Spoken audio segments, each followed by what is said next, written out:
Maraming bagay sa mundo ang hindi natin kayang ipaliwanag. Mga pangyayaring kumikiliti sa imahinasyon at mga kaganapang naglalaro sa pagitan ng panaginip at realidad. Minsan, dumarating din ang mga sandaling pumupuno sa iyo ng kilabot, sumusubok sa tatag ng pananampalataya at sumusukat sa mga limitasyon mo. Ano nga ba ang realidad? Ito ba ang mga bagay na nangyayari lang sa pisikal na buhay ng tao? O kasama rin ba ang mga kaganapan na hindi nakikita pero nararamdaman? Hayaan niyong ang kwento ko ang magbigay linaw sa mga katanungang ito. High school student, responsableng anak, mabait na kaibigan, at relihiyoso. Ilan lang yan sa mga salitang naglalarawan sa akin. Pinalaki ako ng mga magulang ko na malapit sa itaas. Lagi kaming nagsisimba tuwing linggo, nangungumpisal isang beses isang buwan, at aktibo sa mga gawaing simbahan. Ang sabi ng mga matatanda sa amin, kapag madasalin ka raw, malayo ka sa kapahamakan.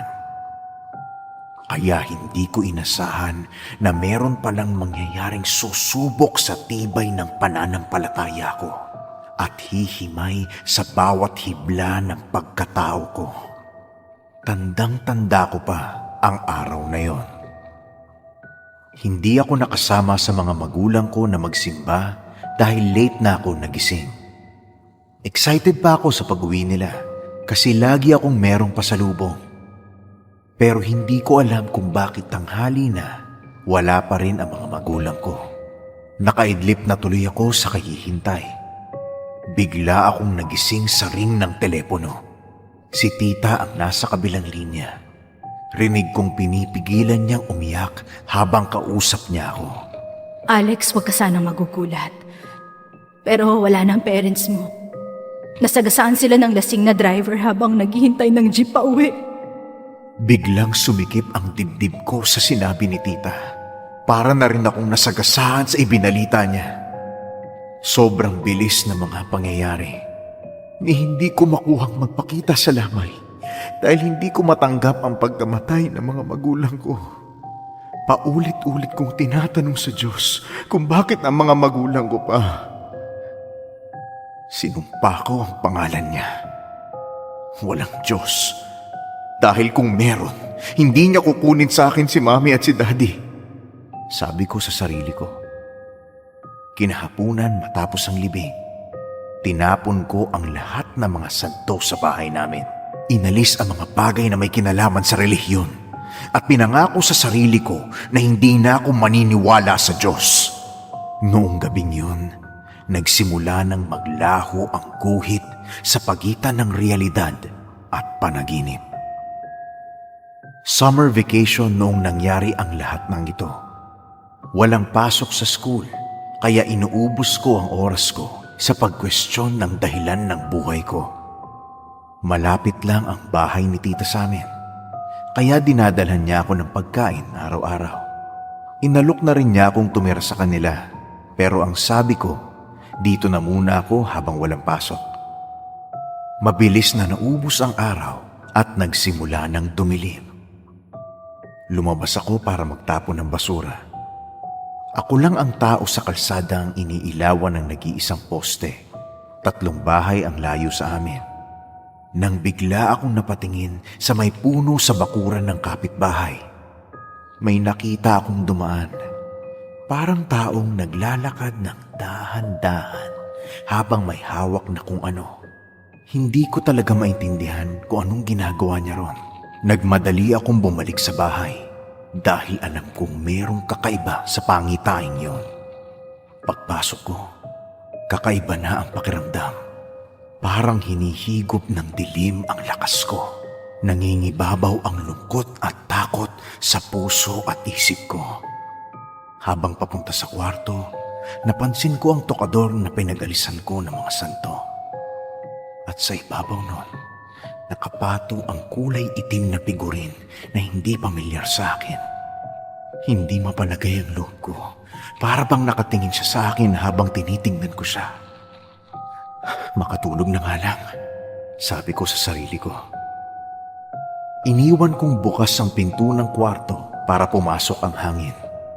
Mainit kasi kahit gabi.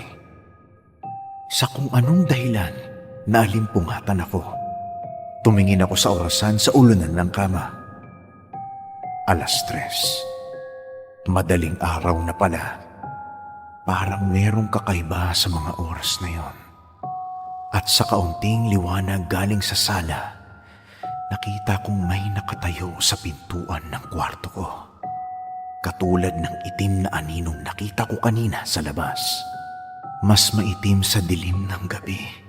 Parang huklubang lalaki na may suot na belong itim. Palingalinga siya na parang may hinihintay. At kahit hindi ko makita ang mga mata niya, alam kong nakatitig siya sa akin. Noong sandaling yon, parang tumigil ang oras at naipon sa kwarto ang lahat ng lamig sa buong mundo. Nagtalukbong ako ng kumot at nagkunwaring tulog para magtago sa anino. Ramdam ko ang balik ng hininga sa mukha ko na tumatama sa kumot na nakabalot sa akin. Laking kulat ko nang biglang lumundo ang kanang bahagi ng kama na parang merong umupo doon.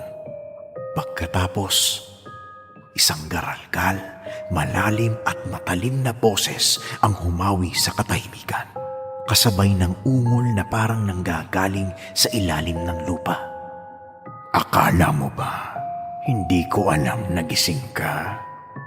Huwag mo naman akong pagtaguan. Gusto ko lang makipagkaibigan, sabi ng anino. Habang nasa ilalim ako ng kumot, naramdaman kong may malamig na daliring tumampi sa noo ko. Dahang-dahang gumuguhit pababa sa ilong, labi at leeg ko. Natulala ako sa takot at walang ano-ano, parang may puwersang humahatak pababa sa kumot. Pumikit ako at nagsimulang sabihin ang mga dasal na sinumpa kong hindi ko na ulit gagamitin. Ama namin, sumasalangit ka. Natigilan ako. Parang merong bumara sa lalamunan ko. Tuluyang bumaba ang kumot pero walang kahit ano sa paligid. Hindi ako makagalaw. Parang hinigop ng dilim ang lahat ng liwanag sa bahay. Bigla ako may naramdaman na kumikiliti sa pisngi ko. Kinaba ko kung ano yun. At sa konting liwanag ng buwan, napansin kong buhok ang hawak ko. Buhok? Kaninong buhok to? Tanong ko sa sarili ko. Dahan-dahan akong lumingon pataas para sundan ang buhok. At para akong sinuntok sa sikmura ko sa nakita ko. Bigla akong kinapos ng hininga at dinaluyan ng kilabot ang buong katawan. Binalot ng pula ang buong mundo nang tumitig ako sa mga namumula at nanlilisik niyang mata. Sandaling nagkaharap ang mga mukha namin at doon ko nakita ang kagimbal-gimbal niyang itsura. Mahabang buhok pala ang inakala kong belo, maputlang mukha at mga kulay pulang mata na parang tagos ang tingin sa kaluluwa ko. Walang bibig o tenga at parang diretso sa isip ko nang sinabi niyang, "Wala ang Diyos mo rito. Bakit hindi ka nalang sumama sa akin? Hindi ka naman naniniwala sa Kanya, di ba? Ibabalik ko sa iyo ang mga magulang mo." Sinubukan kong sumigaw, pumalag at magwala. Pero parang inaagaw ng anino ang lahat ng lakas ko. Tuluyang kinain ng dilim ang buong mundo. Nagising ako na tuyong-tuyo ang lalamunan at parang sinilaban ang katawan. Panaginip lang ba ang lahat ng yon? Kahit hindi ko malis ang kilabot na nararamdaman ko. Bumangon ako para uminom ng tubig. Habang papunta sa kusina, tumayo ang balahibo ko nang makita kong nasa ibabaw ng lamesa ang figuring itim. At tila binabantayan nito ang lahat ng galaw ko. Hindi ko maipaliwanag ang aurang bumabalot sa figurin. Parang dala niya ang lahat ng lungkot, sakit, dalamhati at pagdududa sa buong mundo. Tinampot ko ang figurin at tinapon sa labas ng bintana papunta sa dilim. Pagkatapos tumakbo ako sa kwarto. Pero napahinto ako nang makita ko ang figurin sa ibabaw ng istante na nasa gilid ng kama ko. At sa labas ng bintana, lumulutang ang anino habang nakatitig sa akin. At bigla kong narinig ang tawa niya. Palakas ng palakas sa loob ng isip ko na parang radyong unti-unting tinutodo. Ayaw mo bang sumama sa akin? Aalisin ko ang lahat ng galit at puot na nararamdaman mo. Ibabalik ko sa iyo ang mga magulang mo. Lumapit ka lang sa bintana at ako na ang bahala sa lahat. Alam kong gusto ng anino na tumalon ako sa bintana. Ramdam ko na kaluluwa ko ang pakay niya. Kaluluwa ng isang taong walang pananampalataya, walang kinabukasan, tumalikod sa lahat ng pinaniniwalaan at sinukuan na ang buhay. Sumama ka sa akin at ibibigay ko lahat ng gusto mo. Walang sakit, walang lungkot at higit sa lahat, pakikinggan ko ang lahat ng daing mo. Hindi kita hahayaang masaktan. Naramdaman kong bumibigay na ang isip ko sa mga sinasabi niya. Ano pa nga bang silbi ko sa mundo? Wala na akong magulang. Hindi ko na matutupad ang mga pangarap ko. Makapag-aral sa magandang school, magkaroon ng magandang trabaho, pati na ng sariling pamilya. Umuusad ang mga paa ko kahit hindi ako lumalakad. Parang may tumutulak sa akin papalapit sa bintana na hindi ko nakikita. Iniunat ng anino ang kamay niya para abutin ako. Pagkatapos nun, nakita ko ang naaagnas niyang balat. Halika, sumama ka na sa akin. Nahawakan niya ang kamay ko at bigla akong napabangon at nagising. Double dream? Panaginip sa loob ng panaginip. Tumingin ako sa bintana pero wala roon ang anino. Napalingon ako sa orasan sa may istante. 3:00. Nakahinga na ako ng maluwag. Akala ko tapos na ang lahat ng kababalaghan na mangyayari sa buhay ko. Pero maling-mali pala ako. Dinalhan ako ni tita ng almusal kinabukasan at kinumbinsi akong lumipat na sa bahay nila. Alex, kumain ka muna. Dinalhan kita ng tapsilog. Paborito mo yan, di ba? Kailan ka ba lilipat sa bahay? Baka next week na po, tita. Ayusin ko lang po yung mga gamit ko. O sige, ikaw ang bahala. Ang sabi ni tita sa akin. Sabi ko kay Grace, samahan ka dito para hindi ka mag-isa. Pinsan ko si Grace, anak ni tita. Magkasabay kaming lumaki kaya magkasundo kami sa lahat ng bagay. Sige po, tita. Salamat po. 5:00 ng hapon nang dumating si Grace sa bahay. May dala siyang mga chichirya at mga DVD na pwede naming panoorin. Medyo nabawasan ang takot ko nang makita ko si pinsan. Nakalimutan ko sandali ang mga nangyari kagabi.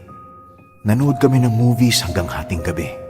Inaantok na ako, Lex. Dito na ako matutulog sa sofa, ha? Sabi ni Grace. Okay, dalhan na lang kita ng kumot at unan, ha? Pumasok ako sa kwarto para kumuha ng kumot at parang bulang naglaho ang kaunting kapayapaan na nararamdaman ko nung gabing yun. Nasa ibabaw ng mga kumot ang piguring itim. Kasabay nun, narinig ko na parang may sumusuka sa banyo. Tunog ng suka na parang nanggagaling sa ilalim ng lupa. Tinakpan ko ng una ng pigurin at sinilip si Grace. Baka kasi nasobrahan siya sa kinain namin at nasuka. Paglabas ko ng kwarto, natigilan ako nang makita ko si Grace na nasa sofa. Mahimbing na natutulog. Naglakad ako papunta sa banyo. Nakita kong nakabukas ang ilaw at tumatagos pa rin sa pinto ang tunog ng pagsuka na parang kinulob ng lupa.